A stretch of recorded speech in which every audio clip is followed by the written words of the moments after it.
Today, the SNP MP, Stuart MacDonald, is reported to have had his emails intercepted, hacked by a very advanced Russian hacking system.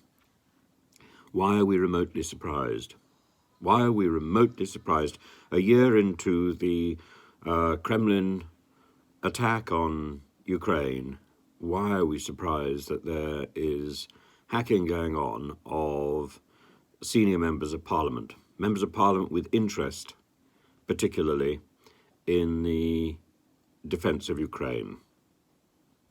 And indeed, this hack was specifically about papers relating to the Ukraine war.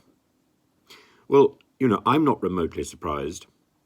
I've been saying for a very long time we haven't got to grips with the other battlefield in the Ukraine-Russian conflict. That battlefield is the battlefield in cyberspace, the battlefield in the media, and the Russians are practiced at distorting news stories, dubbing completely fake things into people's mouths, and hacking, dealing with the dark web and so on.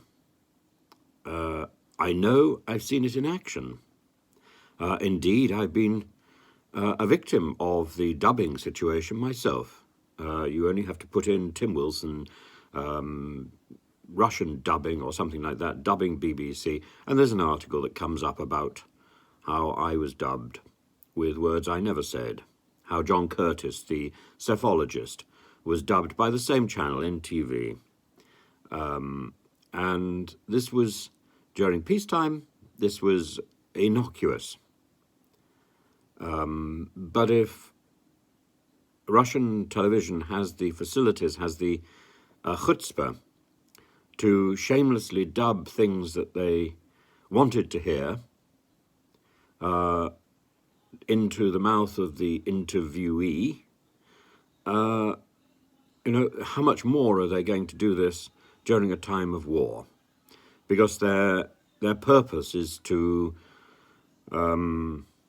dominate the Russian population with a particular view of the news and of world affairs. That is that NATO has invaded Russia. That is NATO is a threat to Russia. That is Poland has invaded Ukraine, and so on.